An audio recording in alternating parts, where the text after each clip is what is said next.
My name is Lisa Franks, and I live full-time in my wheelchair-accessible camper van.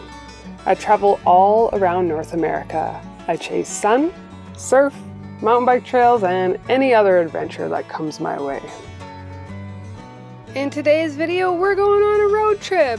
I'm leaving the coast behind and I'm headed to the desert for an annual camping trip with friends.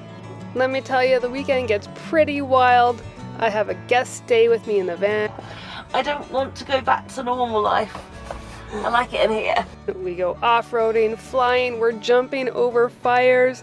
Really, there are no rules when you're in the desert, and we took advantage of it.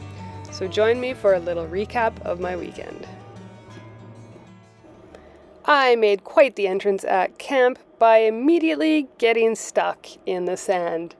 I asked where I should park, and a friend pointed to an area outside of everybody else, and the sand looked a little soft to me, but I have pretty good faith in my all-wheel drive Ford Transit. It had never let me down until this point.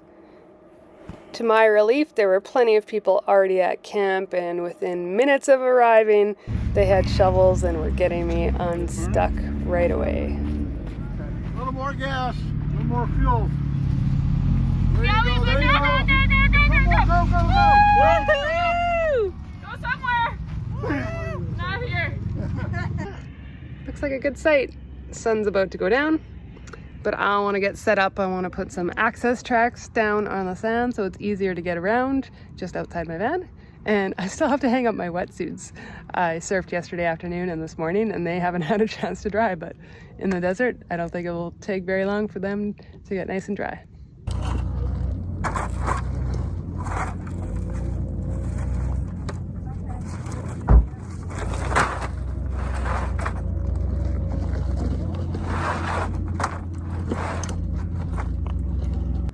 It's a bit of an unusual sight to see a wetsuit or two hanging to dry out in the desert, but I'm sure it'll be dry in no time. One of my favorite things about California is that you have ocean, forest, mountains, and desert all within a few hours drive. I spent sunrise at the coast surfing, and now I'm in the desert watching the sunset. I was pretty tired already from the day, so I just spent the evening catching up with friends and sitting by the campfire, and got to bed very early because I know the next few days are going to be action-packed. It's a beautiful morning in the desert here. Not a bad view out the side door. First order of business for me this morning, though, is to make up my guest room. I've got a friend from LA coming, and she's going to be staying in my van, and so the guest room is under the bed. I'm gonna take the bike out and clean it all out, and we're gonna set it up so she has a good spot to sleep. All right, guest bedroom is all ready. Just gotta get Sophie's mattress pad in there and some bedding. But it cleans up all right, and then my bed's up on top. And there she is, the guest of honor, my friend Sophie. She's really interested in van life, so this weekend I'm gonna give her a little taste of it and see how she likes it. That's my friend Sophie. Sophie, hi. She is from the UK and she just moved to LA, and I'm here for the weekend. She's camping with me this weekend. Have fun in the desert. How cozy does this bed look?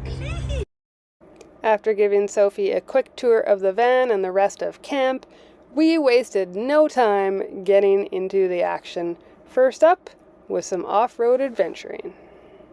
This is the third annual camp trip, and it started with just a group of adaptive surfers, and it keeps getting bigger and bigger. This year, we're joined by some people who brought their own off-road vehicles, and I'm trusting driver Josh to take Sophie and I for a nice, fun, exhilarating ride through the desert. We're going riding. Yep.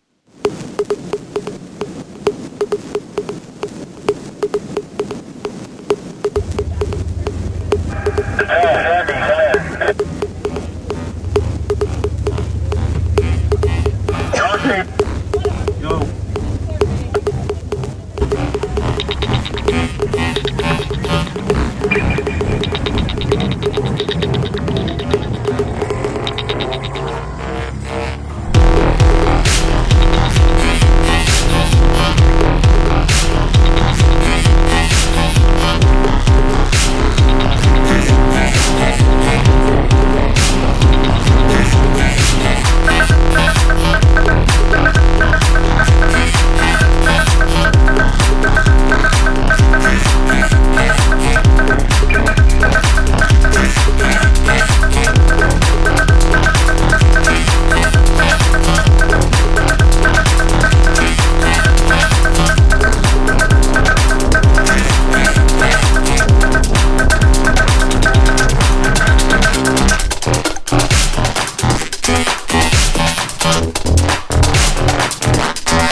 Is there a limit? No, I'm good, I got it. Thank you. I'm so filthy. Yeah, I know. Me too. I was like... Shower and laundry would be nice after that ride, but we're in the desert, and you're not having fun unless you're getting filthy. We made it back to the van just in time to beat the rain, and so we just hunkered in the van and made some food for a potluck dinner that we're sharing with everybody at camp tonight. I think we need more yellow cheese, don't we? All cheese all day. Are we doing more? It's time to eat. There's about 70 people at camp, and we all came together to break bread and enjoy each other's company. But the next activity was the annual tradition of burning a couple dozen Christmas trees.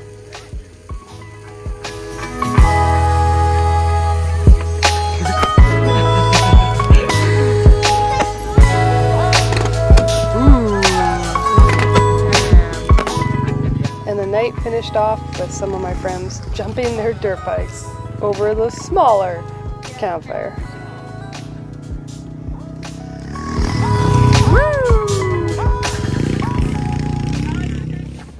Good morning. How was your night? It was so good. It's really cozy. Like, got a bit cold at about, I don't even know what time it was, but it got a bit cold, so we put the heating on. But then otherwise it was really snug. Yeah.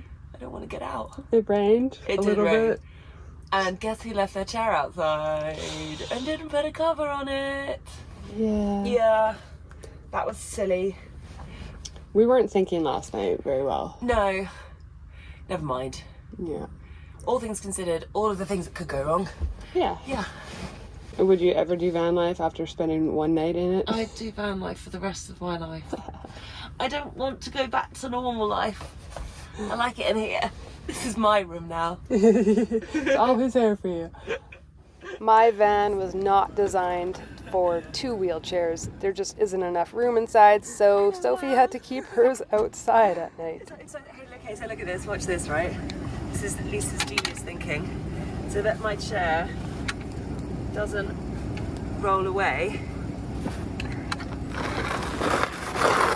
It's on the Caribbean. Oh shit. Okay. Yay! Yes! So that, look at that. We did Get it. off now, actually. We did it. We survived. We did survive. The chair maybe not. Let's see feel how wet it is. Yes. I mean, we knew it was a possibility, but I didn't think about... Oh, do you know what? It's not too bad. Is it leather? It is leather, yeah. Yeah, that's nice. It's really not too bad. After a quick breakfast, Sophie and I took a drive about 2 minutes away to meet up with my friend Chris from Project Airtime. Okay, Project Airtime takes everyone flying, period. No exceptions, no discrimination. So that means kids, adults, people with paralysis, illness, elderly, people who just are having a hard time to put the money together to go flying, we take them too. If you're not going to discriminate, you can't discriminate. So we take everybody. And we do sometimes really amazing desert spots like this, and fly with propeller and wheels. And then sometimes we are flying off a mountain, and we have spots where you can do this in Florida Georgia line, Houston, Austin, Ohio, all along the West Coast, Seattle, Vancouver, Portland ×2, Bend, San Francisco, San Diego. San Bernardino, San Diego. The conditions were perfect for paramotoring in the desert, and so Sophie and I decided that we would both go flying. Project Airtime has a specially equipped tricycle that takes people up with mobility challenges, so you don't have to stand or be able to land on your feet in the end. This is the third time Sophie has been up, and I've also been up 3 times. I met Project Airtime way back in 2020 before the world shut down with COVID. I managed to fly once in the desert with a motor just like this, and twice off a mountain without any motor. We were just using the hot air and thermals to keep us afloat. So when I knew we were all camping this weekend, I asked Chris if he would come out and join us.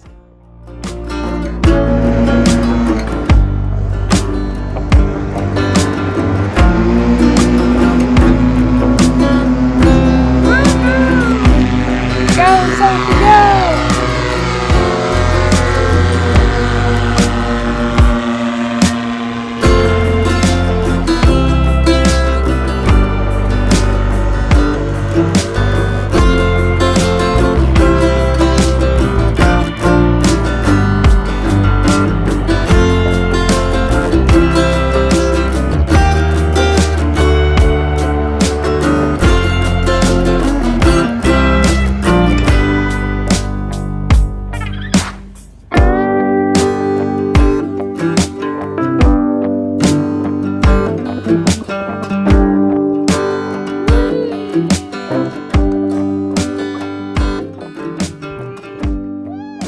Smooth landing.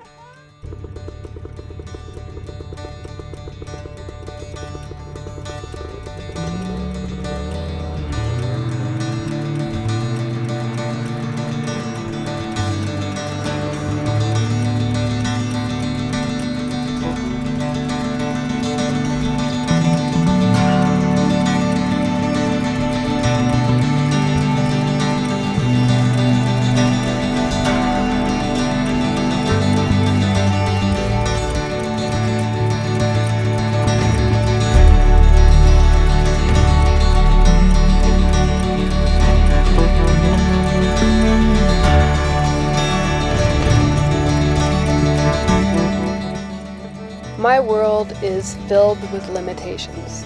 There's a barrier at every turn.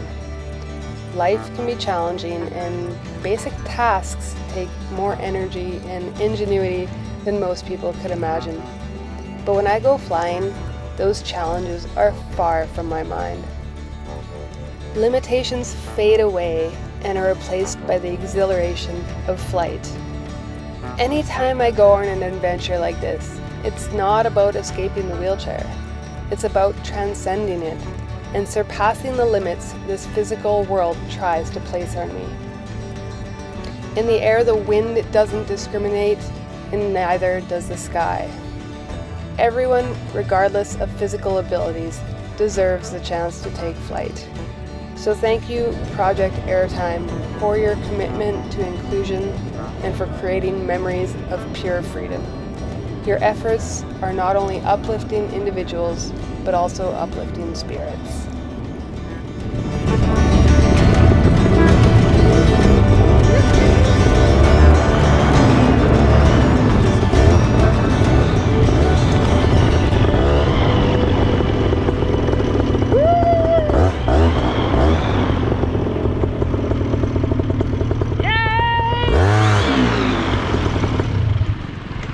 Safe on the ground, yay! 4th flight with Project Airtime. So Project Airtime is everywhere, and probably the easiest way to find us is just to look on our Instagram and our Facebook and just take a deep dive and just watch all the videos. Then feel free to just hit us up. you know, on any of the socials, or, you know, go to our website, projectairtime@gmail, super easy. And just quick note, I live here, I want to fly. The only thing to know is going flying is kind of a loose thing because it's all contingent on the weather. And so when you link in with these pilots and you want to go fly, then the main thing to know is that it might take a couple times, you know, and you have to be open to the idea that the pilot will say, today's not a good day, and tomorrow's not a good day, and the next day's not a good day. But in the end, it'll be good, and don't take it personally. It's not about you. It's just they don't want to have you come out and have it not be good. So yeah, flying is the best. You won't believe it. It's a dream, and check out the videos. You'll see what we're talking about.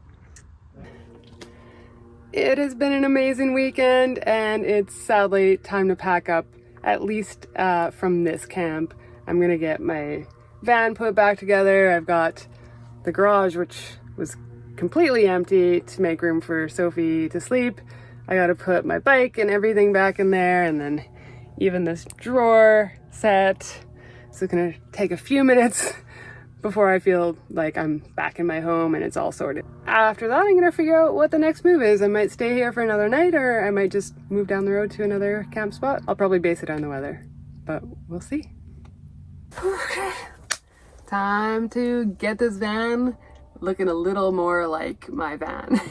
It's pretty messy right now and things are all out of place, so I won't be able to relax until it's all organized again. So here we go. Moving this drawer set back under the bed proved harder than I thought it would be initially. It almost all hit the floor here, but I managed to save it. When I do a difficult task independently, it isn't about proving my ability. It's more about embracing the power within myself. Those difficult tasks become a trial and a testament to my self-sufficiency and resilience. Whether I'm flying high above the desert landscape or returning a drawer set to the underside of my bed, these are things that are necessary for my empowerment to demonstrate to myself that I have the skills to tackle the next challenge, whatever it may be.